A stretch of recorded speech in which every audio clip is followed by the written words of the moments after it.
Yuk jadi bagian dari dakwah kami. Dukung operasional dakwah dan sosial kami, raih pahala amal jariah yang terus mengalir sampai hari kiamat. Assalamualaikum warahmatullahi wabarakatuh. Alhamdulillah, selalu saja lisan kita bersyukur dan berterima kasih kepada Allah Subhanahu wa taala. Karena dengan bersyukur dan berterima kasih kepada Allah, dengan tentu mengakui semua nikmat Allah berasal darinya, kesehatan, kekuatan, kesempatan, dan segala macam hal yang sudah kita nikmati selama kita hidup ini, makanan, minuman, air, oksigen, rumah, transportasi, pasangan hidup, keturunan, dan segala macam hal yang itu semuanya dari Allah Subhanahu wa taala lalu kita syukuri, maka kita akan mendapatkan selalu ekstra tambahan dan penjagaan dari Allah Subhanahu wa taala atas nikmat-nikmat tersebut. Sebagaimana Allah kekalkan dalam surah Ibrahim surah nomor 7 ayat 15 potongan ayatnya, la in syakartum la azidannakum. Kalau kalian bersyukur maka pasti aku akan tambah. Tidak henti-hentinya kami ingatkan Bapak Ibu sekalian bahwasanya nikmat terbesar bagi seseorang atau sosok manusia adalah Islam itu sendiri. Karena dengan Islam kita jadi mengenal siapa pencipta alam semesta ini, pencipta diri kita juga, apa tujuannya kita ada di muka bumi ini, apa yang harus kita lakukan dan yang tidak boleh kita lakukan, mana yang boleh kita nikmati dan mana yang tidak boleh kita nikmati, biasa dikenal dengan halal haram dalam agama Allah.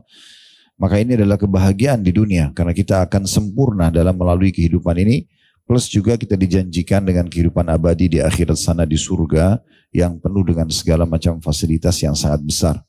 Dan saya yakin saya dan Bapak Ibu sekalian juga meluangkan waktu untuk hadir pada hari ini, baik offline ataupun online, karena kita ingin memperkuat Islam kita, memperdalam iman kita kepada Allah Subhanahu wa taala, dan targetnya adalah bagaimana kita bisa mendapatkan surga nanti abadi di akhirat sana. Maka bersyukurlah atas nikmat ini dan usahakan pertahankan sampai wafat. Sebagaimana Allah mengatakan wala tamutunna illa wa antum muslimun. Jangan sampai kalian wafat kecuali dalam keadaan Islam. Di ayat lain wa'bud rabbaka hatta ya'tiyakal yakin. Sembahlah Tuhanmu, tunduk kepadanya, kerjakan perintahnya dan tinggalkan larangannya sampai kematian datang menyambutmu. Selanjutnya kita panjatkan salam hormat kita kepada manusia terbaik yang telah Allah tutup risalah langit dengannya. Tidak lagi Nabi dan Rasul sesudahnya, dan orang yang mengikutinya pasti akan selamat karena memang dia utusan Allah Subhanahu wa taala. Mengucapkan salam hormat kepadanya dijanjikan oleh Allah Subhanahu wa taala sebagai sebuah ibadah, bahkan termasuk bagian daripada zikir yang mulia. Satu kali salam hormat kepadanya akan dibalas 10 salam dari Allah Subhanahu wa taala, dan salam Allah mengandung pengampunan dosa, peninggian derajat, pelipat gandaan pahala, dan solusi dari permasalahan-permasalahan hidup. Maka wajar setelah memuji Allah alhamdulillah kita mengatakan juga salawat dan taslim kepada Nabi besar Muhammad sallallahu alaihi wa ala alihi wa sahbihi wasallam. Seperti biasa, bila Allah Subhanahu wa taala mudahkan, kita akan lanjutkan bedah buku kita yang sudah berjalan tentunya.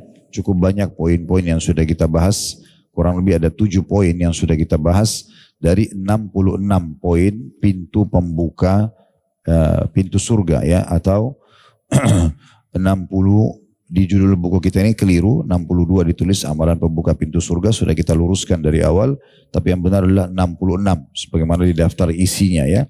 Amalan yang kalau kita kerjakan maka akan memudahkan kita masuk ke dalam surga. Dan kita sudah membahas kurang lebih sebagaimana tadi saya bilang 7 poin ya.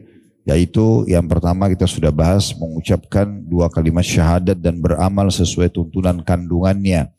Jadi benar-benar seperti apa yang sudah kita ucapkan. Kalau kita bilang asyhadu an la ilaha illallah, tiada Tuhan yang berhak disembah kecuali Allah, kita benar-benar mengakui itu dalam hati kita.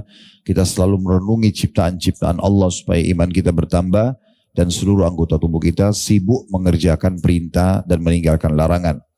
Kemudian yang kedua, beriman dan konsisten dalam melaksanakan ketaatan serta menjauhi kemaksiatan. Di sini bicara masalah istiqamah. Kalau kita sudah pernah sholat 5 waktu, nutup aurat, puasa misalnya, maka itu umum orang bisa lakukan. Tetapi yang paling penting dari semua itu setelah kita ketahui keutamaannya dan kita kerjakan, konsistensinya. Bagaimana menjaganya sampai kita wafat. Sholat duha bukan hanya kapan mau, tapi memang harus setiap hari kita mau kerjakan. Sholat tahajud juga begitu, zikir pagi petang juga begitu, bersedekah begitu, semua ibadah. Dan setiap orang di antara kita harus introspeksi diri. mana ibadah yang kita masih malas lakukan. Lalu kita fokus memperbaiki. Sehingga dalam setiap harinya ada peningkatan kualitas. Kalau ibadah yang sudah kita konsisten, udah tinggal dijaga saja. Contoh misalnya ibu-ibu sudah menutup auratnya, sudah yakin ini perintah agama, nggak mau lagi meninggalkannya, ya sudah. Berarti itu tidak usah lagi dikorek-korek. Tinggal bagaimana kita konsisten menjaganya. Tinggal cari ibadah yang masih kurang, yang kita masih malas kerjakan, kita fokus baca lagi keutamaannya, ya kemudian buat program, kita paksakan diri supaya bisa mengerjakan, lalu kita konsisten lagi. Begitu seterusnya sampai ajal kita datang. Itu di poin yang kedua. Poin yang ketiga, mengerjakan kewajiban dalam Islam. Lebih mengemas kewajiban daripada yang sunnah. Gitu ya. Ada banyak orang, dia sholat tahajud iya. Tapi karena terlalu lama, dia bangun dari jam 2 misalnya itu jam 1 malam, terus dia ketiduran, subuhnya lewat. Ya. Sehingga dia cuma dapat ikan teri, ikan pausnya lepas. Ya. Karena sholat wajib lebih besar pahalanya. Gitu kan. Berapa banyak orang yang mungkin sibuk puasa Senin Kamis tapi Ramadannya terbengkalai. Orang suka sedekah tapi zakatnya tidak diperhitungkan. Nah semua ini adalah hal-hal yang harus diperhatikan secara khusus. Kemudian yang keempat menghafal Asmaul Husna dan mengamalkan isinya. Ini juga sudah kita jelaskan pada waktunya. Yang kelima membaca Al-Quran dan mengamalkannya. Di sini dipilih ada ayat kursi, surah Al-Mulk, surah Al-Ikhlas. Walaupun hampir semua surah Al-Quran memiliki keutamaan. Intinya kita dianjurkan untuk memberikan hak Al-Quran. Yang pertama membacanya dengan bacaan yang benar.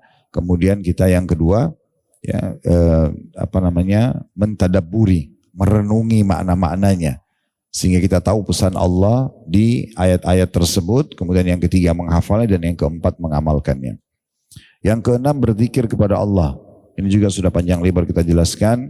Ada beberapa contoh-contoh yang diangkat oleh penulis di poin A di angka 6 ini adalah mengucapkan tahmid, tasbih, mengucapkan subhanallah, tasbih, tahmid, alhamdulillah, takbir, Allahu Akbar pada setiap kali selesai mengerjakan sholat wajib. Ada poin B-nya zikir setelah wudhu, yaitu mengucapkan 2 kalimat syahadat. Poin C-nya seringnya mengucapkan kata-kata la haula wa la quwata illa billah. Poin D-nya doa masuk pasar. Poin E-nya zikir ketika hendak tidur. Walaupun cukup banyak ya. Zikir yang harus kita amalkan, doa keluar rumah, zikir juga itu ya, masuk rumah, masuk kamar mandi, keluar kamar mandi, pakai baju, buka baju, dan seterusnya.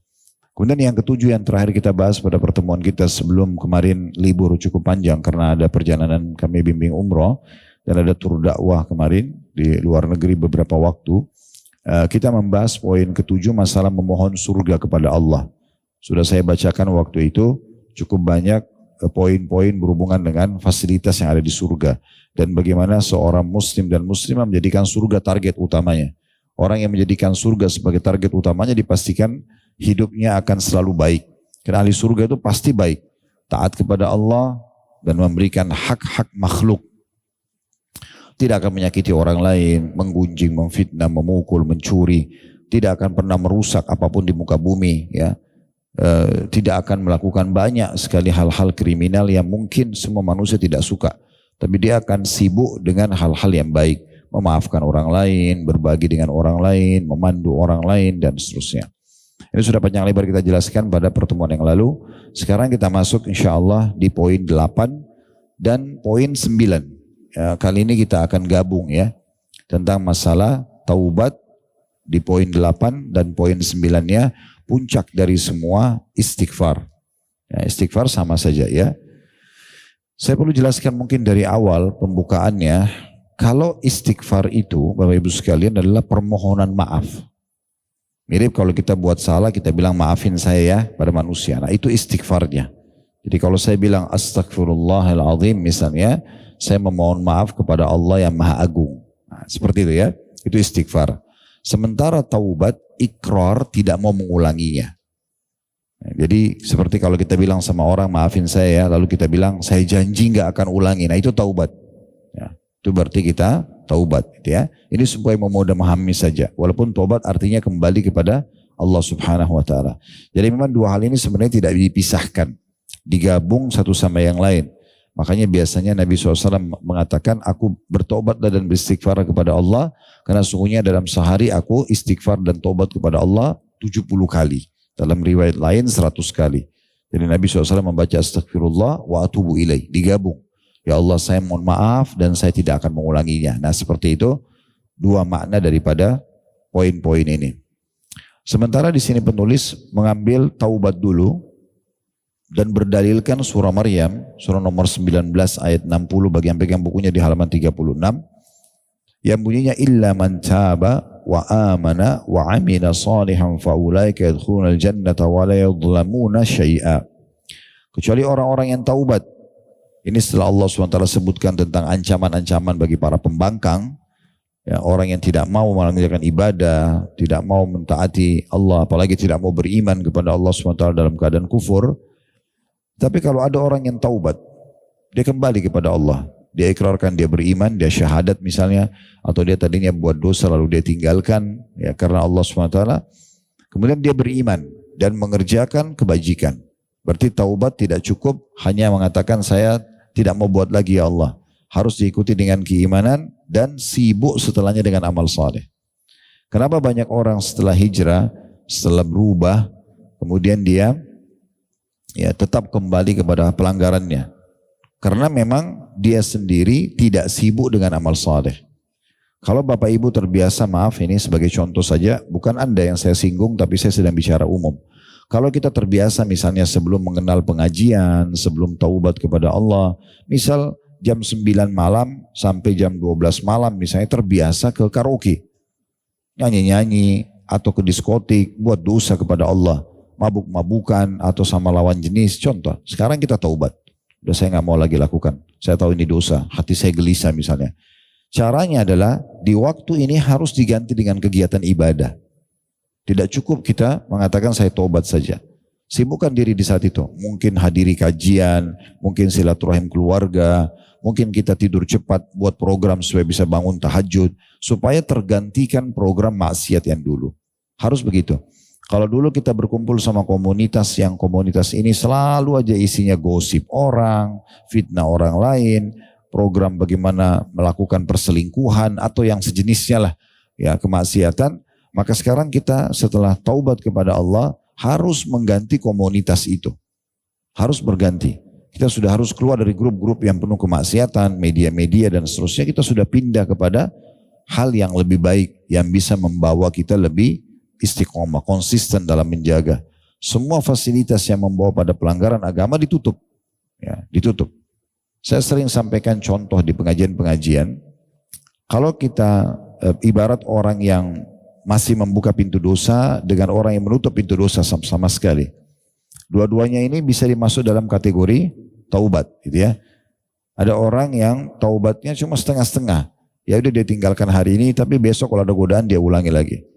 Ini lemah sekali. Ada orang tidak yang konsisten. Udah sekali dia tinggalkan, selesai. Mau siapapun yang goda dia di muka bumi ini dia tidak peduli. Walaupun nyawanya harus terengut, dia tidak peduli. Yang penting dia dalam kondisi taubat gitu ya. Dia dalam kondisi betul-betul kembali kepada Allah Subhanahu wa Ta'ala. Nah ini beda. Contohnya adalah ibarat kalau kita punya rumah, kemudian jebol temboknya. Ruangan ini misalnya jebol, bagian tengah jendela ini jebol misalnya, nggak ada. Anggap ini rumah kita. Maka solusi agar tidak masuk serangga, tidak masuk udara dingin, tidak masuk hujan itu ada dua. Ya, maksudnya kita tidak kena itu ya. Kita tidak kena, bukan masalah masuk, mungkin masuknya bisa saja. Yang pertama, ini adalah contoh yang pertama tadi. Orang yang hari ini taubat, tetapi dia besok bisa saja ngulangin lagi. Orang yang tidak peduli dengan jebolan ini. Orang cuma peduli dengan dirinya sendiri. Ya udah dia pakai selimut saja. Dia pakai selimut, pikirnya sudah saya nggak kena dingin, saya bisa selamat dari nyamuk misalnya. Ya. Tapi dia lupa kalau dia tidur bisa saja tersingkap selimutnya, dia kedinginan dan bisa digigit oleh serangga. Kenapa? Karena sumber utamanya nggak ditutup. Dia cuma selamatkan dirinya. Nah ini ibaratnya orang yang tahu ini udah nggak boleh, tapi masih bersama dengan komunitas teman-temannya yang rusak, masih ada di grup yang selalu bicara masalah gosipin orang dan segala macam begitu. Jadi dia kapan dia lalai sedikit dia pasti terpengaruh. Gak mungkin tidak. Gitu ya. Atau cara yang kedua efektif. Gak perlu pakai selimut. Tutup tembok itu. Lubangnya ditutup. Beli jendela tutup. Atau pasang hebel batu bata tutup. Selesai. Kalau kita tutup sumbernya, angin gak masuk, serangga gak masuk. Biar juga kita gak pakai selimut gak masalah. Maksudnya apa? Tutup semua sumber-sumbernya itu. Gak ada lagi di grup-grup itu, gak ada lagi sama komunitas. Tapi Ustaz nanti kita dikira sombong. Enggak, tetap kita say hello oke. Gak apa-apa. Kenal orang oke. Tapi gak jadi lagi sahabat. Kita keluar dari grup itu, kok kamu keluar kamu sombong sekali? Bukan, saya ada kesibukan. Saya takut nanti saya gak bisa update di grup itu. Gak apa-apa. Keluar saja dari situ. Nanti kalau butuh apa-apa japri saya aja ya. Udah selesai. Karena selama kita masih ada di grup itu, kita pasti terpengaruh. Oh, tiap hari mereka update macam-macam di situ. Ya, kirim foto, kirim ini, kirim itu. Yang cerita maksiatnya, yang cerita selingkuhannya, yang cerita tentang minuman kerasnya, narkotikanya, dan segala macam hal. Gitu kan. Itu maksiat terjadi di situ, maka kita terlibat. Ya. Maka yang paling efektif adalah tutup lubangnya. Udah selesai. Ya, mau orang bilang apa terserah. Makanya di masa Nabi Muhammad SAW ada seorang wanita, dia berzina, ya, kemudian dia bilang, ya Rasulullah hukum saya udah berzina, dia punya suami, dia selingkuh, sampai hamil kalau ingat saya. Akhirnya dia datang kepada Nabi, dia betul-betul merasa bersalah, dia nggak mau kecuali harus dirajam, dia minta dirajam, dihukum mati, itu di zaman Nabi dalam hadis Bukhari. Maka Nabi SAW sempat mengatakan, kamu dalam kondisi hamil, pulanglah, coba berikan dulu hak bayi itu sampai kau melahirkan. Sebenarnya ada sebagian ulama memberikan isyarat dalam riwayat ini. Nabi mengatakan kamu taubat saja, jangan datang melapor kepada saya. Kalau memang kau betul-betul mau kembali ke jalan Allah sudah, gitu kan? Jangan ulangi lagi. Tapi wanita ini rupanya selama 9 bulan gelisah. Dia tetap merasa berdosa. Dia kembali lagi mengatakan, ya Rasulullah, anak ini sudah lahir, hukum saya. Hati saya tidak tenang. Betul-betul dia tidak peduli lagi dengan perkataan orang. Bagi dia jangan sampai nanti Allah hukum marah sama saya masuk neraka nih. Ya. Maka Nabi bilang anak itu, bayi itu baru lahir. Berikan haknya. Dia disapi, ya, diberikan air susu, dirawat 2 tahun. Maka dia pulang, dirawat sama dia. Setelah 2 tahun masih datang. Perempuan lalu mengatakannya, Rasulullah sudah selesai berikan hak ini. Hukum saya nggak tenang. Maka Nabi SAW suruh sahabat rajam. Kalau Bapak Ibu pernah berbuat dosa, kemudian penyesalannya tidak terputus, itu berarti ketulusan Anda dalam taubat. Selalu setiap kali kita kenang dosa itu langsung kita ketakutan sama Allah. Tapi kalau kita kenang dosa itu lalu kita ingin berbuat lagi, itu berarti dari syaitan udah. Nah itu tergantung kadar keikhlasan kita dalam taubat kepada Allah Subhanahu wa taala. Nah ini perlu untuk digarisbawahi. Makanya Allah Subhanahu wa taala menyebutkan dan menggabungkan sini orang yang taubat harus diikuti dengan keimanan plus amal saleh, sibuk dengan kebaikan-kebaikan sesudahnya, ya. Maka mereka itu kata Allah akan masuk surga dan tidak dizalimi atau dirugikan sedikit pun. Karena kesalahannya sudah dimaafkan. Sebagaimana sabda Nabi SAW, at-taibu minadz-dzambi kaman la dzambalah. Orang yang taubat dari satu perbuatan salah, maka dia bersih seakan-akan tidak pernah punya dosa sebelumnya. Asal dia tulus, ya. Maka akan dibersihkan oleh Allah Subhanahu wa taala. Dan orang yang berbuat dosa kemudian dia penuhi 3 syaratnya. Sebagaimana kata Imam Nawawi rahimahullah, syarat taubat ada 3. Dia meninggalkan dosa itu seketika. Dosa apa saja? Tinggalkan langsung. Lagi zina, lagi bohong, lagi mabuk, narkotika, berhenti. Total. Gak mau tahu lagi. Mau satu dunia ini jutaan orang datang goda lagi, dia gak mau tahu. Yang kedua, sesali. Penyesalannya harus dipelihara itu. Jangan nyesal sekarang, besok kembali ulangi. Tidak, memang penyesalan itu pada saat kita lagi nangis, takut sama Allah, itu dijaga. Terus kita jaga. Ya, kalau perlu ada rekaman kita, ya, kita rekam diri kita sendiri pada saat kita lagi taubat kepada Allah. Supaya kita bisa lihat lagi, oh itu dulu waktu saya nangis sama Allah. Hanya untuk kita pribadi saja. Untuk menguatkan itu. Karena memang penyesalan ini harus continue. Kapan dia kendor, kita bisa terjerumus lagi. Dan dosa ini kan bahasa Indonesianya itu sebenarnya pelanggaran ya. Pelanggaran berarti sangat dekat dengan konsekuensi hukuman. Walaupun ada kemungkinan dimaafkan. Dan yang ketiga, berjanji sama Allah tidak akan mengulanginya. Dia bertekad sama Allah, ya Allah saya tidak akan ulangi. Nah gitu ya. Nah kalau 3 ini terpenuhi kata Imam Nawawi rahimahullah, diterima taubatnya. Sekarang contoh kasus, ada orang penuhi 3 syarat ini. Dia bertobatlah. Misal dia pernah berzina di umur 17 tahun. Lalu dia tobat. Dia menikah, dia jalani kehidupan segala macam. Di umur 50 tahun misalnya, dia tergoda, dia terjerumus dalam dosa lagi. Tapi dia tidak programin dari awal. Apa yang harus dilakukan? Sama, taubat lagi.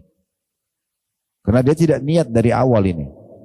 Dia tidak niat. Karena kalau di awal tadi di umur 17 tahun ada salah satu dari 3 syarat ini dia tidak penuhi. Misal contoh, dia tinggalkan dosa itu. Dia sesali. Tapi dia belum bertekad. Seakan-akan kalau laki-laki itu atau perempuan itu kembali sama saya zina lagi. Nah misal contoh. Wa na'udzubillah, berarti taubat pertama belum diterima. Karena masih ada yang belum dipenuhi syaratnya. Tapi kalau sudah penuh 3-3-nya, dia betul-betul jalani kehidupannya dengan iman. Satu waktu syaitan goda dia terjerumus lagi. Apa yang harus dilakukan? Taubat lagi.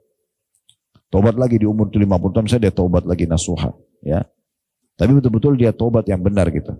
Makanya pernah ada sahabat mengatakan, sahabat ini bukan pelaku dosa. Cuma dia bilang gini, ya Rasulullah, kalau saya buat dosa, apa yang harus saya lakukan? Kata Nabi, taubat. Dia bilang, lalu bagaimana kalau satu waktu saya terjerumus lagi, apa yang harus saya lakukan? Kata Nabi SAW, taubat lagi. Orang ini tidak buat dosa, cuma dia bilang lagi, bagaimana kalau seandainya satu waktu saya ulangi lagi? Saya tidak tahu kapan, saya tidak tahu apa sebabnya. Tidak ada maksud, tapi satu waktu saya ulangi. Kata Nabi SAW, taubat lagi. Allah tidak akan jenuh sampai kalian jenuh. Ya. Tapi di sini bukan berarti kita mempermainkan taubat itu. Cuma begitu menunjukkan luasnya rahmat Allah Subhanahu wa ta'ala. Saya biasa bahasakan di khutbah Jumat tentang masalah taubat dan di kajian-kajian. Taubat ini seperti tiket VIP. Allah kasih kita. Bayangkan kita berbuat dosa 10 tahun, 20 tahun dengan taubat nasuha. Mungkin cuma setengah jam, mungkin cuma 20 menit. Kita nyesal sama Allah, kita janji sama Allah. Dan kita terus Allah bersihkan semua. Itu kan luar biasa itu. Ya. Ini tidak akan terjadi di alam manusia. Kadang-kadang kita melakukan satu pelanggaran saja, manusia belum tentu memaafkan kita setulus hatinya. Apalagi kalau kita sudah menyakiti sekian banyak. Ada seorang syekh lagi ngisi pengajian online di Timur Tengah, tapi waktu itu saya cuma lihat cuplikan sebentar gitu ya. Saya tidak sempat lihat nama syekhnya juga, saya juga baru lihat orang itu, tapi sebenarnya dia masih muda dan mungkin ulama yang baru muncul sekarang. Tapi di situ ada satu wanita yang telepon online, lalu ibu itu mengatakan begini, Syekh, bagaimana keadaan saya di saat saya susah sekali memaafkan orang? Kata syekhnya, bagaimana ceritanya? Dia bilang, ada satu orang selama hidup dia selalu menyakiti saya. Tiap hari target dia nyakitin saya. Tiap hari. Pokoknya kalau lihat saya dibully sama dia, saya difitnah sama dia, pokoknya setiap hari. Saya selalu disakitin. Di depan keluarga, di depan umum. Sekarang orang itu sudah meninggal. Saya berat sekali memaafkan, kata perempuan itu. Susah sekali saya maafkan. Sampai saya lewatin kuburannya pun saya membaca doa agar penghuni kuburan itu dimaafkan. Saya sempat bilang dalam diri saya, kecuali kuburannya orang ini. Karena pegelnya dia gitu, bertahun-tahun disakitin, gitu kan. Saya nggak bisa jawab. Saya cuma mengatakan ya, saya sarankan coba lunakkan hati kamu. Dia bilang saya nggak bisa. Apa yang harus saya lakukan? Hanya tidak bisa dijawab sama syekhnya, ya kan gitu. Oleh karena itu dari sini kita ambil pelajaran juga teman-teman sekalian. Orang kalau melakukan satu kesalahan masih normal, bukan kita normalisasikan ya, tapi masih normal orang pernah melakukan kesalahan. Tapi setelah minta maaf sama orang, jangan ulangi. Sama juga dengan orang yang suka kerjain orang, bully orang. Apa manfaatnya? Karena manfaatnya. Mau anak sendiri, mau pasangan hidup, mau kerabat. Lebih bagus kita puji. Kenapa kita nggak puji kebaikannya? Kenapa nggak cari kelebihan orang? Kenapa harus kita cari keburukannya? Ya. Sampai Nabi SAW menyuruh kita, iltamis li akhika uzra, kata Nabi. Kalau ada saudaramu yang sedang melakukan kekurangan padamu, carikan dia alasan positif. Misalnya dia janjian sama kita terus dia telat. Mungkin dia sakit, mungkin ada halangannya. Kita disuruh begitu supaya tidak sangka buruk sama orang, supaya jangan sampai ada dosa gitu ya. Kecuali jelas-jelas itu pelaku kriminal depan mata kita, oke, nggak ada masalah. Kita boleh laporkan demi untuk memberhentikan kriminal dan jangan sampai orang lain kena kejahatan dia. Nah, ini poin juga yang harus kita garis bawahi gitu ya. Jadi kisah tadi yang kami sampaikan. Jadi intinya teman-teman sekalian, kita ini menuju ke akhirat semuanya, dan bagaimana kita menuju ke sana dalam kondisi betul-betul kita merasa aman dari apapun tuntutan manusia. Ada sebuah hadis yang harus kita pegangi baik-baik. Kata Nabi SAW, sungguhnya Allah Subhanahu wa ta'ala pada hari kiamat masih menyimpan 99 rahmatnya. 99 rahmat itu kasih sayangnya Allah. Ya Allah bisa saja maafkan kesalahan hamba-hamba kalau berhubungan dengan haknya Allah. Tetapi ada satu buku catatan amal di mana Allah tidak ikut campur. Yaitu yang berhubungan dengan manusia. Sampai pemiliknya memaafkan. Jadi nggak usah sibuk tiap hari gosipin orang, tiap hari cari kekurangan orang. Begitu ketemu setan udah bisikin. Dari kepala orang sampai kaki dicari kekurangannya. Padahal mungkin 100% tubuh itu masih ada 90% kelebihannya. Tapi setan buat mata kita cari kekurangan orang. Mungkin dari tutur katanya, mungkin dari tatapan matanya, mungkin dari warna pakaiannya, mungkin dari cara jalannya, segala macam hal. Pokoknya semua bisikan pada hal-hal yang bau maksiat, merendahkan orang, menjatuhkan orang, menilai negatif atau ngosipin orang, semua dari syaitan. Baca a'udzubillahiminasyaitonirrajim, jangan diikuti. Ya, jangan diikuti. Kalau ada kekurangan Ustaz pada diri orang, dia tutur katanya kasar atau punya kekurangan fisik, Nabi sudah ajarin. Kata Nabi SAW, kalau kalian lihat sebuah kekurangan ada pada orang lain yang tidak ada pada kalian, bacalah. Alhamdulillahilladzi afani mimma btala bihi. Alhamdulillahilladzi afani mimma btala bihi, artinya segala puji dan puja kehadirat Allah yang telah menyelamatkan aku dari apa yang diujikan pada orang ini. Alhamdulillah artinya segala puji. Alhamdulillahilladzi yang afani, menyelamatkan aku. Mimma btala bihi. Mimma btala bihi, apa yang diujikan pada orang ini. Kalau laki-laki bihi, kalau perempuan biha. Kalau yang tulis itu ya, dibedain ya. Kalau ditulisannya bihi itu laki-laki, kalau biha perempuan, kan harus diganti. Kalau kita lihat ada kekurangan fisik, kekurangan apalah, mental, moral, dan segala macam pada diri seseorang, tidak ada pada kita, kita bersyukur. Ya, kalau laki-laki kita bilang alhamdulillahilladzi afani mimma btala bihi. Kalau perempuan alhamdulillahilladzi afani mimma btala biha. Ya. Itu potongan doa, masih lanjut lagi wa faddalani, dan telah melebihkan aku. Wa faddalani, saya ulangi lagi doanya ya. Wa faddalani ala katsirin mimma khalaqa tafdila. Wa faddalani, dan telah memberikan atau melebihkan aku ala katsirin, dari banyak sekali, mimma khalaqa tafdila, dari yang telah dia ciptakan gitu ya, dengan kelebihan yang banyak.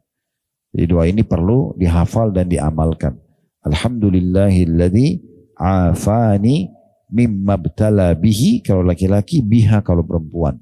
Wa faddalani ala katsirin mimma khalaqa tafdila. Jadi ini dianjurkan gitu ya. Kalau ada orang yang ketangkap di berita karena buat maksiat, kita bilang alhamdulillahilladzi afani mimma btala bihi. Syukur kita enggak seperti dia. Ada orang yang kepergok selingkuh, ada orang yang mencuri, maling, korupsi dan segala macam. Alhamdulillah saya tidak begitu, gitu kan? Ada orang yang teman kita misalnya sudah dinasehatin, enggak mau tobat, tetap aja dalam keadaannya. Alhamdulillah. Kita sudah nasihat enggak mau. Alhamdulillah saya tidak begitu, ya. Kita harus baca doa ini, bersyukur kepada Allah Subhanahu wa ta'ala itu. Alhamdulillahilladzi afani mimma btala bihi wa faddalani ala katsirin mimma khalaqa tafdila.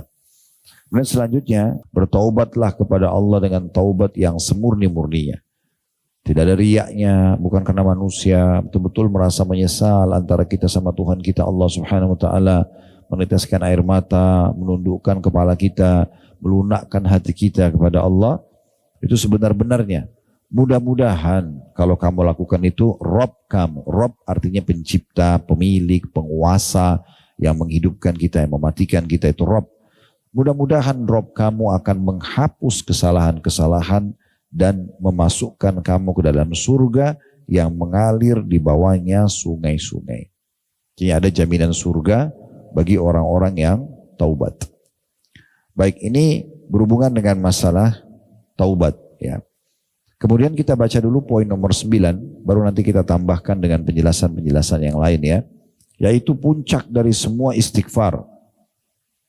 Maksudnya, kalau Bapak Ibu ingin mengucapkan kata permohonan maaf dan taubat kepada Allah, yang terbaik ini. Yang terbaik adalah ini. Ini juga sama kalau diucapkan sekali pagi dan sekali sore, tulus karena Allah, makanya dimasukkan dalam zikir pagi petang. Maka kalau meninggal, kalau pagi dibaca, meninggal sebelum sore, maka dijamin masuk surga. Kalau dia baca sore, kemudian dia tulus karena Allah, meninggal sebelum pagi juga dimasukkan ke dalam surga.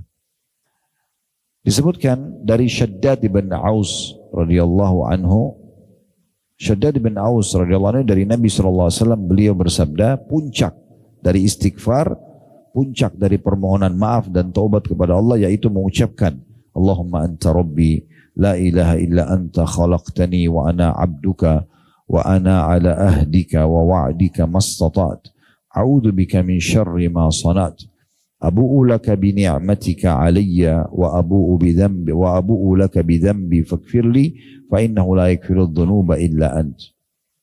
Artinya Allahumma dalam bahasa Arab itu gabungan antara Allah dengan mim, ya, maka dibaca Allahumma. Itu kalau mimnya kita tutup pakai jari kita, tulisannya Allah itu, ya. Jadi Allahumma itu gabungan antara Allah dengan huruf mim, itu artinya ya Allah, seruhan. Allahumma anta rabbi, engkau Robku. Makna Rob adalah pencipta, pemilik, penguasa. Seperti kalau teman-teman baca doa untuk orang tua, Rabbik firli, Rabbi. Kita mengakui Allah itu pencipta kita, yang membuat mata kita, mulut, hidung, kulit, rambut, segala macam, yang menghidupkan, yang mematikan, yang menurunkan hujan, yang memberikan rezeki dan segala macam. Itu Rabb. Maka di sini kita memanggil Allah dan kita akui Allah sebagai pencipta kita. Ya Allah, engkaulah Rabbku. Lalu kita kuatkan lagi, la ilaha illa anta. Tidak ada Tuhan atau ilah yang berhak disembah kecuali engkau. Khalaqtani, engkau telah menciptakanku. Makna menciptakan dari tidak ada menjadi ada. Kemudian dikatakan wa ana abduka, dan aku mengakui kalau aku adalah hambamu. Wa ana ala ahdika, dan aku setia pada perjanjianku. Tahu apa perjanjian kita sama Allah? Ada yang tahu nggak? Jadi pada saat Nabi Adam alaihissalam, ayah kita, diturunkan di bumi, Nabi Adam didatangkan ke lembah Na'man namanya, ya, di sekitar wilayah Arafah. Lembah ini waktu itu Allah Subhanahu wa taala mengeluarkan dari tulang belakangnya Nabi Adam semua keturunannya. Termasuk kita semua ini. Tapi dalam bentuk ruh, semuanya Allah keluarkan. Semuanya sudah pernah hadir di lembah Na'man namanya. Dari anak pertama Nabi Adam sampai manusia terakhir yang nanti lahir sebelum hari kiamat. Itu Allah sebutkan dalam Al-Quran. Lalu Allah mengatakan, alastu bi rabbikum, bukankah aku Tuhan kalian? Semua kita mengatakan, qalu bala syahidna. Benar, kami bersaksi tentang itu. Mungkin ibu-ibu bilang atau bapak mengatakan, saya tidak ingat Ustaz. Tidak ada yang ingat itu.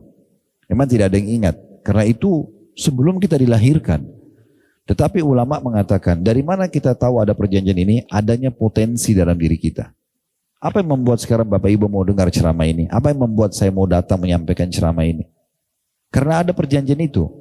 Ada potensi dalam diri kita untuk mengenal Tuhan kita. Kenapa kita kalau diingatkan ada Tuhan Allah? Kenapa kita diingatkan untuk sholat, untuk zakat, untuk haji, untuk umroh, kita diingatkan surga. Kita tidak pernah lihat surga, diingatkan neraka. Kenapa kita mau surga, kenapa kita takut neraka? Karena ada potensi itu, ada perjanjian itu. Orang-orang yang menjadi muslim, lahir dalam keadaan muslim, atau dia dapat hidayah setelah dewasa mu'allaf masuk Islam, maka dia tinggal lanjutkan saja potensi dalam dirinya itu. Kalau orang tidak mengenal Islam, maka potensi mengenal Tuhannya ada, tapi dia tidak tahu kemana. Maka dia larikan Tuhan ke pohon, ke patung, ke dewa-dewa. Jadi manusia itu punya potensi mengenal Tuhan. Cuma kelebihannya kita, kalau muslim sudah langsung terarahkan kepada Tuhan yang benar. La ilaha illallah. Nah seperti itu. Makanya kita bilang, wa ana ala ahdika. Karena aku setia pada perjanjianku. Maksudnya setia mengakui kau sebagai Tuhan. Dan akan mengikuti perintahmu, meninggalkan laranganmu. Pernah nggak rasakan Bapak Ibu sekalian kalau yang sudah konsisten kerjakan sebuah ibadah? Contoh misalnya di sini Bapak Ibu sudah rutin jaga sholat 5 waktu. Pernah nggak satu waktu ketiduran kebablasan lewat waktu sholatnya, terus muncul rasa menyesal? Pernah nggak? Itu potensi itu ada kan? Kalau tidak ada potensi kita mengenal Tuhan, tidak ada penyesalan. Pernah nggak merasakan mau buat dosa, entah apa itu jenisnya, tapi ada rasa takut untuk melakukannya? Pernah? Nah perasaan itu potensi mengenal Tuhan. Karena kalau tidak ada kita nggak mungkin, sudah nggak ada batasnya orang kalau tidak mengenal Tuhan. Kan itu, dia akan melakukan apa saja. Kenapa kita tidak mau atau ada orang yang masih ragu untuk membunuh orang lain, untuk mencuri? Bukan cuma sekedar takut sama manusia, tapi dalam dirinya itu ada potensi mengenal Tuhan. Semua itu maksud dalam makna ini. Semua itu maksud dalam makna ini. Kemudian dikatakan, aku akan setia pada perjanjianku. Lalu kita mengatakan mastata'tu. Ini Allah yang ajarkan. Sesuai dengan kemampuanku. Ya. Jadi aku akan setia pada perjanjianku kepadamu semampuku. Karena manusia punya batas. Ada saatnya kita sakit, ada saatnya kita lupa, gitu ya. Ada saatnya kita, ya, misalnya pingsan, segala macam hal itu ya, bisa terjadi. Kemudian kita mengatakan, a'udzubika min syarri ma sana'tu. Aku berlindung kepadamu dari kejahatan perbuatanku. Berarti ini menandakan teman-teman sekalian, bisa saja kejahatan potensi dalam diri kita ini mengalahkan diri kita.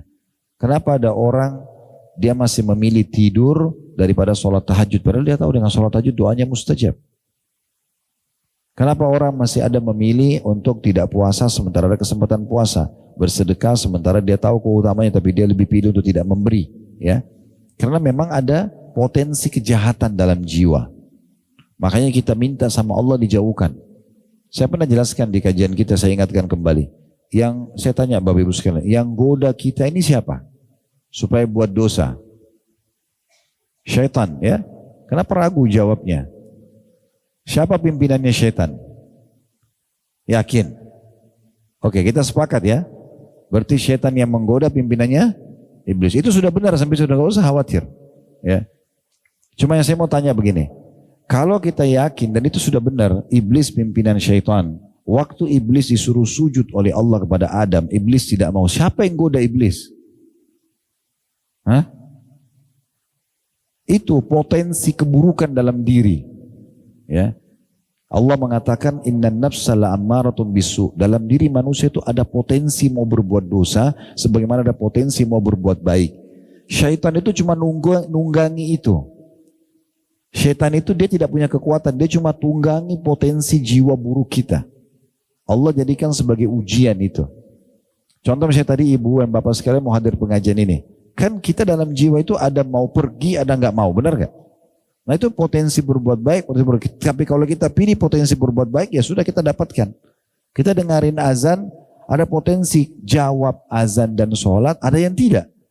Potensi baik dan buruk. Nah tinggal kita pilih yang mana. Kalau kita pilih, saya mau sholat, ya udah kita selamat. Tapi bisa nggak kita nggak sholat? Bisa, karena ada musikan itu. Nah syaitan cuma tunggangi itu saja. Kalau kita buka diri kita cenderung saja untuk tidak sholat, udah syaitan makin bumbuhin tuh. Syaitan tidak punya kemampuan apa-apa. Makanya yang membuat iblis tidak mau sujud potensi buruk dalam dirinya. Tapi dia ikutin terus.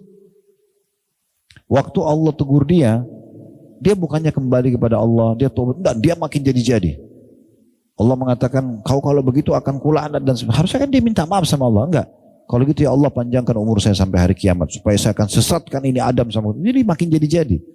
Nah, makin jadi sudah makin sesat. Nah seperti itu. Ya. Makanya kita berlindung kepada Allah dari kejahatan diri kita sendiri. Karena ada potensi itu dalam diri. Kadang-kadang kita tidak bisa kontrol, gitu ya. Kita minta sama Allah supaya Allah yang awasin kita. Kita jadi tidak jadi melakukannya. Ya. Mungkin pernah terjadi dalam hidup Bapak Ibu sekalian, pernah kita mau buat satu dosa lalu terhalangi. Itu karena Allah yang halanginya. Bisa tidak jadi kita lakukan, gitu kan? Allah menghalanginya. Makanya kita berlindung kepada Allah dari keburukan diri kita. Kemudian selanjutnya, abu'u laka bi ni'matika alayya. Aku mengakui nikmatmu kepadaku. Semua ini ya Allah yang membuat aku bisa menerima kehidupan adalah nikmat dari sisimu. Itu makna daripada potongan ini, ya. Wa abu'u laka bi dzambi, dan aku akui semua perbuatan dosaku. Salah satu penyempurnaan taubat adalah mengakui semua dosa. Tidak membela diri, enggak mengatakan kayaknya saya enggak salah deh. Yang godain saya orang itu kok. Padahal dia juga lakukan. Enggak bisa. Yang ajak saya gosip si fulan, yang ajak saya zina si fulan. Nah, kenapa kamu lakukan? Perkataan ini mengatakan, dan aku akui dosaku, maksudnya mau siapapun yang menggodaku, tetap aku salah ya Allah. Nah itu maknanya. Pengakuan ini yang membuat tobat itu diterima. Nabi SAW mengatakan di hari kiamat dalam sebuah riwayat, orang itu akan selamat selama tidak membantah. Kita semua akan dibagi hari kiamat. Kalau bapak ibu ditanya sama Allah, kenapa kau buat ini, kenapa kau buat itu? Kalau kita mengatakan iya, saya akui ya Allah. Itu bisa selamat tuh hari kiamat. Tapi kalau orang pungkiri, enggak ya Allah, saya enggak buat, enggak saya enggak buat. Padahal ini Allah punya pengawasan. Kalau di masa sekarang, kita bisa buat video di handphone kita, lalu kita save di handphone kita bisa tonton setiap saat kan? Ini cuma sebagai contoh kecil, 10 tahun ke depan kita nggak tahu ada apa. Sekarang ada AI, ada macam-macam teknologi lebih canggih lagi. 20 tahun ke depan kita tidak tahu apa. Buku amal kita lebih canggih dari itu. Semua bisa terekam. Detik-detik apapun yang kita kerjakan, apa yang kita niatkan, semua ditahu. Semua akan dibongkar. Jadi orang yang selamat, orang yang akui kesalahannya. Sekarang kalau kita buat salah sama manusia, kita mengatakan saya salah, saya akuin. Maka orang itu pasti apapun bagaimanapun marahnya mungkin dia bisa. Pokoknya saya sudah tahu saya salah, saya mohon maaf. Apa konsekuensinya saya akan lalui. Misal, orang itu pasti akan lebih lunak. Ya, dibandingkan orang membangkang dulu baru nanti setelah digebukin baru ngaku. Nah itu beda. Itu makna daripada itu ya. Wa abu'u laka bidzambi. Aku akui semua kesalahanku. Mau kecil, mau besar, mau sengaja, nggak sengaja aku akui salah ya Allah. Nah, ini yang membuat puncak daripada penerimaan taubat itu. Kemudian fakfirli. Oleh karena itu maafkan aku. Minta sama Allah maaf. Gak ada lagi pembelaan diri, gak ada. Ya.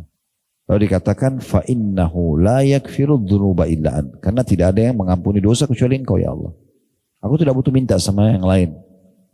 Engkau Tuhanku, Engkau yang bisa memaafkan aku, Engkau yang bisa menyelamatkan aku. Itu maknanya. Jadi doa ini memang puncaknya daripada istighfar itu sendiri.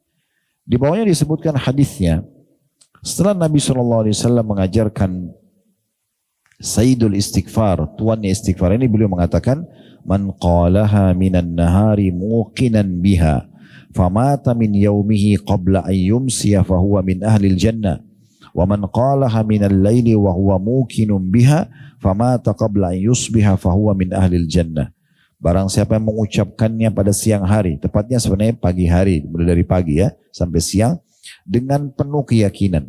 Dia yakin dengan doa ini, dia yakin Allah mendengarnya gitu ya. Lalu ia meninggal pada hari itu sebelum waktu sore. Niscaya ia termasuk penghuni surga.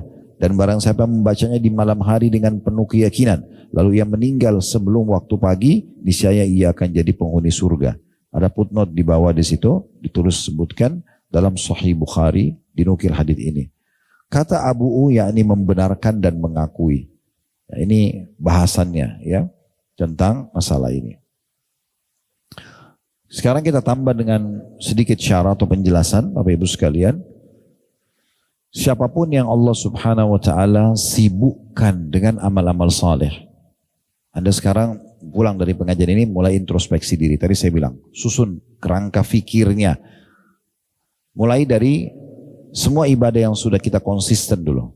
Kalau perlu ambil sebuah kertas, tulis ibadah yang konsisten, di garis tengah dibagi dua kertas itu ibadah yang tidak konsisten. Konsisten apa? Ibu lebih tahu, bapak lebih tahu. Sholat 5 waktu. Oke, selama ini kita sudah azan langsung sholat gitu ya. Oke, ditulis sholat 5 waktu. Di bawahnya misalnya apa? Sunnah rawatib. Saya sholat qobliyah dan ba'diyah. Memang selama ini bapak ibu masya Allah sudah tahunan kerjakan. Oke, sholat sunnah rawatibnya. Sholat duha, sholat malam, apalah kira-kira yang kita konsisten ya. Sudah tulis semuanya, ingat saja. Kemudian yang kedua di sebelahnya yang tidak konsisten. Baca Quran misalnya. Tadabburi ayat Quran, misalnya hafal Quran, ini masih kendor ya.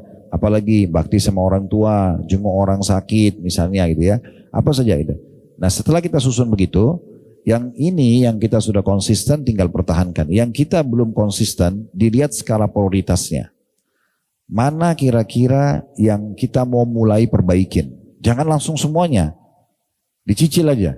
Misal contoh tadi diantara yang kita tidak konsisten. Misal contoh kita belum konsisten di baca Quran. Oke, mulai hari ini saya akan baca Quran. Konsisten ya. Baca aja dulu. Ngerti gak ngerti artinya gak apa-apa.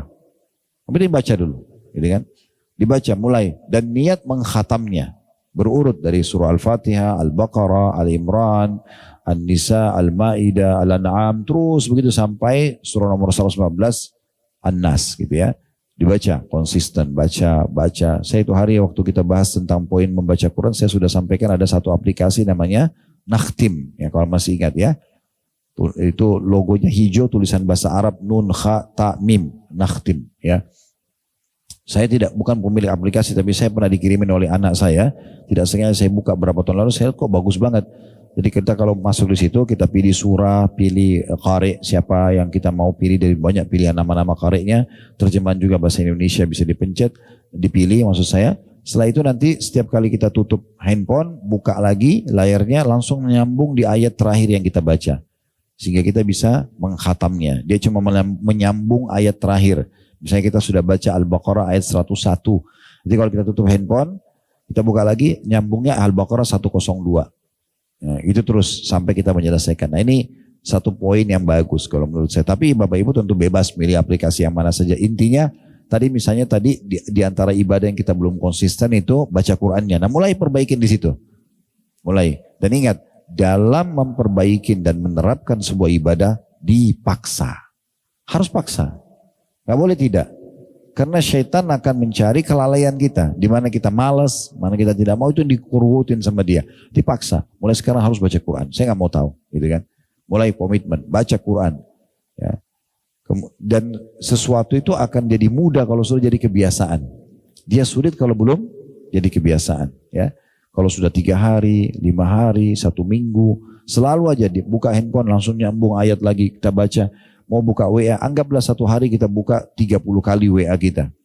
Jadi 30 ayat kita bisa baca. Walaupun cuma 1 ayat gitu ya. Contoh misalnya. Belum lagi kalau Anda mau kembangkan dengan misalnya, kalau saya pakai dalam mengkhatam Al-Quran dalam sholat juga gitu ya. Contoh misalnya di sholat malam, habis sholat 5 waktu, Anda komitmen. Kalau setiap kali buka WA di kendaraan misalnya, ada muncul ayat, baca 1 ayat. Baru baca WA, baru aktivitas kita. Bisa juga misalnya habis sholat 5 waktu kita komitmen khusus ini kita baca 5 ayat aja. Di aplikasi yang sama tadi Nakhtim itu misalnya. Habis sholat subuh, selesai zikir habis sholat, langsung kita buka handphone misalnya baca 5 ayat. Tutup lagi handphonenya. Tapi dia lebih banyak dibandingkan kalau kita buka-buka biasa. Itu berarti kalau 5 ayat per 1 sholat, kali 5 kali sholat wajib, berarti ada 25 ayat tambahan. Itu kalau terus akumulasi di sholat tahajud, saya pernah sampaikan sudah ada fatwa ulama, membolehkan kita sholat malam sambil pegang handphone, ya lihat aplikasi ayat atau pegang mushaf. Ya, jadi kalau kita sholat tahajud misalnya, Bapak Ibu bisa lihat aplikasi Al-Quran, lanjutin. Tadi misalnya di aplikasi Nakhtim itu, Anda sudah sampai di Al-Baqarah 105. Nah Anda tinggal lanjut saja di sholat tahajud. Per rakaatnya saya mau tambah 5 ayat misalnya, atau 10 ayat per rakaat. Ya. Sehingga Anda nanti di rakaat pertama baca 10 ayat. Pada saat mau ruku, tutup aja handphonenya. Kemudian kita ruku, sujud segala macam. Berdiri rakaat kedua, buka lagi.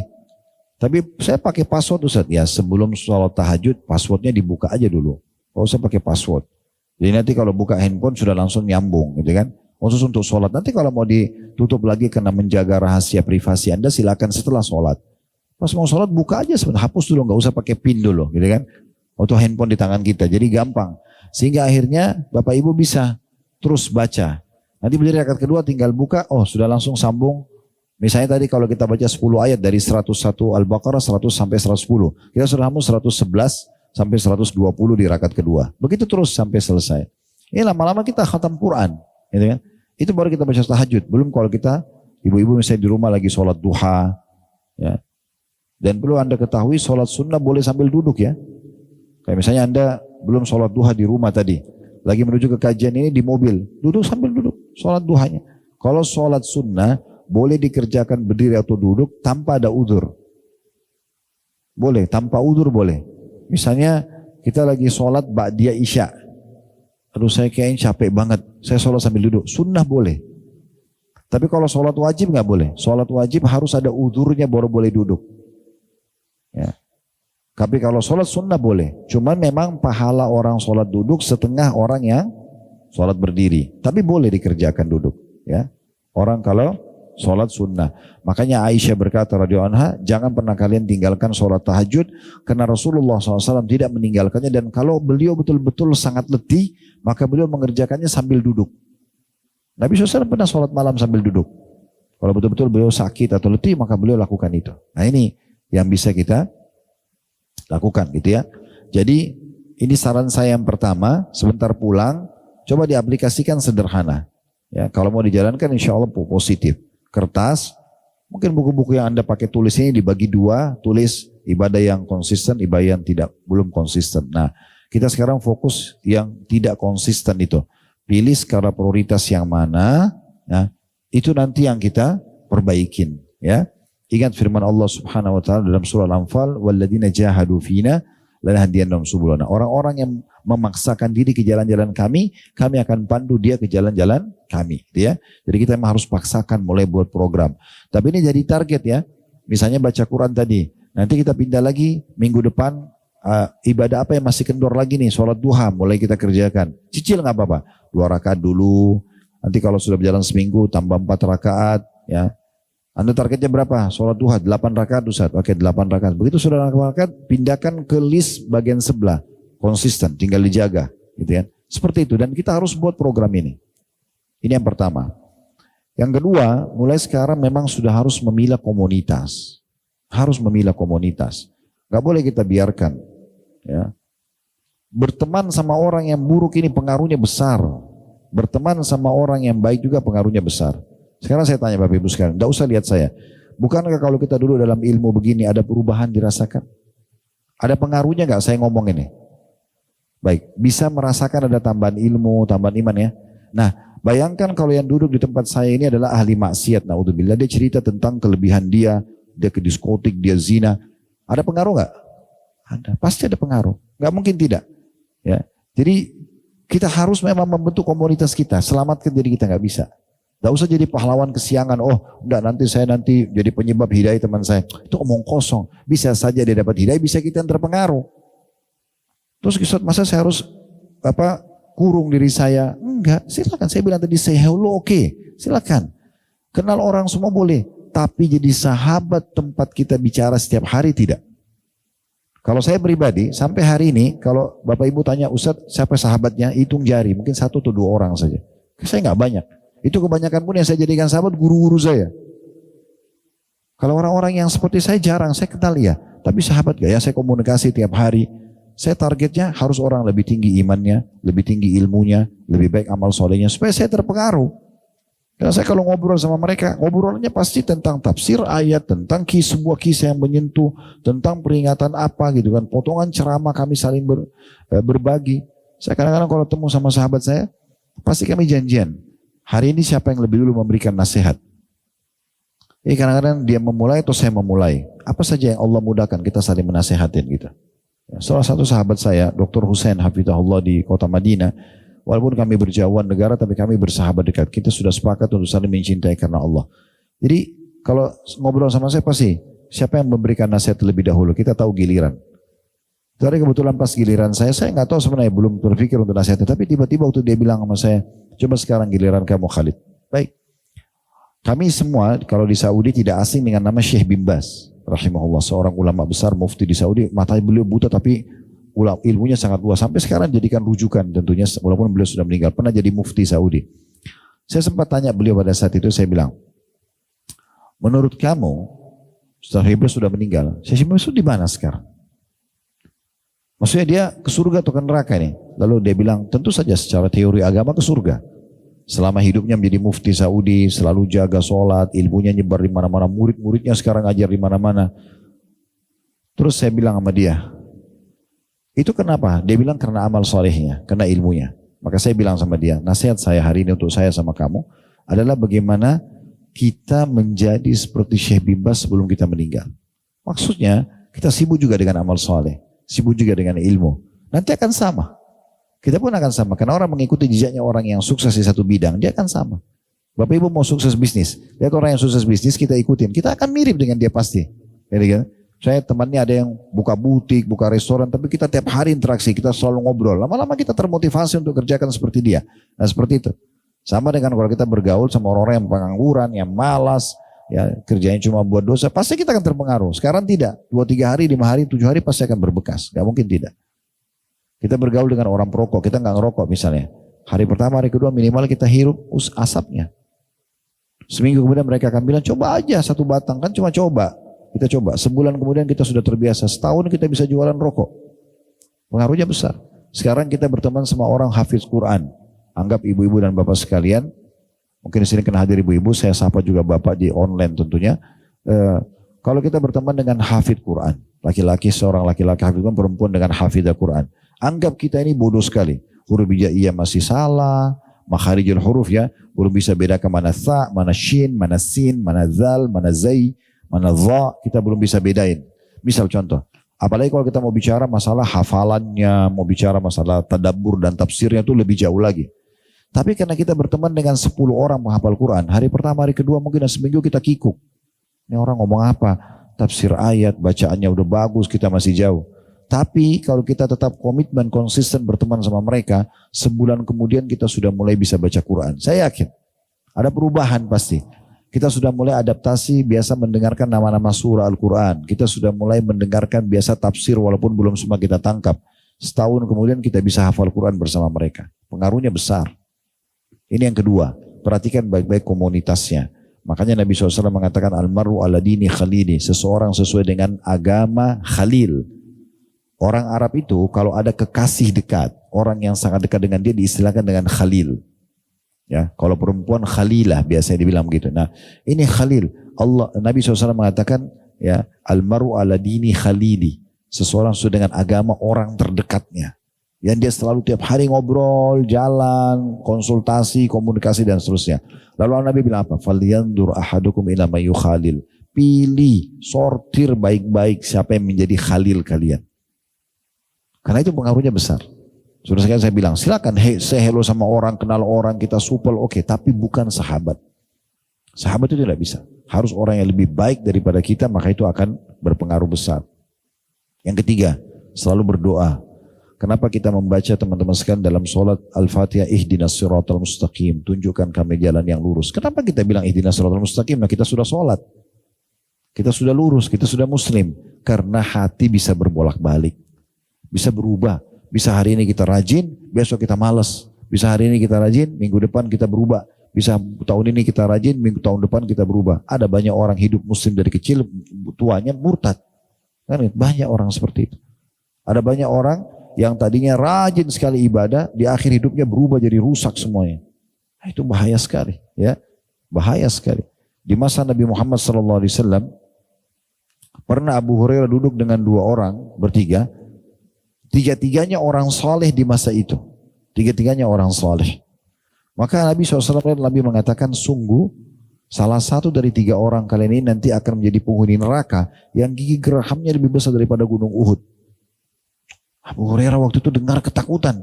Kenapa? Kata Abu Hurairah, dia cerita, karena orang yang di sebelah saya dua-duanya ini paling rajin hadir dalam majelis ilmu Nabi, hafal Al-Quran. Berjalan waktu, salah satu dari 2 orang ini pergi berjihad mati syahid. Tinggal saya berdua sama 1 orang ini. Yang 1 orang ini hafal Quran, selalu dalam majelis ilmu, rajin ibadah. Maka Abu Hurairah bilang, saya makin takut terhadap diri saya. Subhanallah, waktu Nabi SAW mengutus 1 orang, nah orang yang temannya Abu Hurairah ini diutus untuk menjadi dai ke suku Hanifah namanya. Suku Hanifah ini salah satu suku besar di sebelum kota Mekah. Jadi dia mirip dengan suku Quraisy, suku yang besar, banyak masyarakatnya. Di situ ada 1 orang mengaku nabi palsu, namanya Musailamah Al-Kadzab. Ya, Musailamah Al-Kadzab. Nah, Musailamah ini dia mengaku nabi supaya kaumnya dukung, tapi karena dia orang kaya masyarakat, tokoh masyarakat, jadi akhirnya banyak kaumnya yang dukung dia jadi nabi. Nabi SAW utus orang ini, sahabatnya, untuk datang ke sana, tujuannya untuk nasihatin, sampaikan agama Islam. Sebelum tiba di suku Hanif, Musailamah Al-Kadzab keluar lalu ajak ngomong orang ini, negosiasi. Kalau kamu, kata Musailamah Al-Kadzab, mau mengatakan pada kaumku, kalau aku juga nabi sebagaimana Muhammad nabi, bukan pungkiri kenabinya Nabi Muhammad itu, bukan. Tapi bilang juga saya nabi sebagaimana Muhammad nabi, saya akan kasih apa yang kau mau. Kau akan punya jabatan, kau akan punya harta, apa saja kau minta saya kasih. Ternyata orang ini setuju. Dia lahirkan, dia setujui nabi baru. Sehingga membuat hampir seluruh suku Hanif itu murtad. Ya, dan ikut ajaran tersebut. Dan akhirnya dia meninggal, dibunuh oleh pasukan muslimin pada saat ya diserangnya pasukan Musailamah al-Kadzdzab. Padahal orang ini di masa hidupnya hadir dalam majelis ilmu Nabi, hafal Quran, bisa berubah. Ya, tidak ada yang bisa mengetahui keadaan kita ke depan. Berapa banyak orang yang temannya Bapak Ibu hadir di pengajian, habis itu hilang, gak ada beritanya. Berapa banyak? Saya tahu di majelis kami ada murid-murid kami sering datang, saya biasa lihat wajahnya, lama-lama hilang, gak tahu kemana.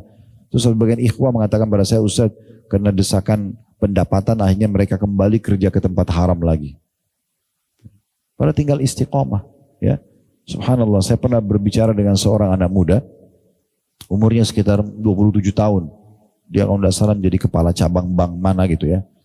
Terus dia bilang, Ustaz, saya ini tahu kalau riba itu haram. Gitu. Saya udah dengar ceramah gini-gini. Tapi sekarang gimana caranya? Saya punya istri, punya anak. Saya mau biayai mereka. Kalau saya tinggalkan bagaimana? Terus saya tanya, mulai kapan Anda bekerja? Dia bilang sekitar 3-4 tahun. Di umur 24 mulai bekerja dan mulai berprestasi gitu. Sebelumnya gimana? Siapa yang biayai? Dia bilang orang tua saya. Saya bilang subhanallah. 24 tahun Allah membuat orang tua Anda membiayai Anda tanpa Anda berpikir sama sekali. Sekarang 3 tahun dapat pekerjaan haram lalu Anda takut kehilangan rezeki. Ini bagaimana ceritanya? Lalu saya rentet kembali. Waktu 9 bulan di rahim ibu itu pernah berpikir nggak? Ada ijazah nggak pada saat itu? Masih bayi. Allah buatkan plasenta untuk mentransfer intisari makanan ibu.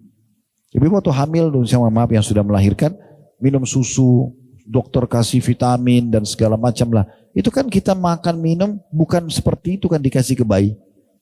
Dipilih dengan sistem yang luar biasa di tubuh ibu, lalu kemudian ditransfer melalui plasenta itu ke bayi, intisarinya semuanya, vitamin-vitamin jadi tumbuh besar. Gak pernah berpikir.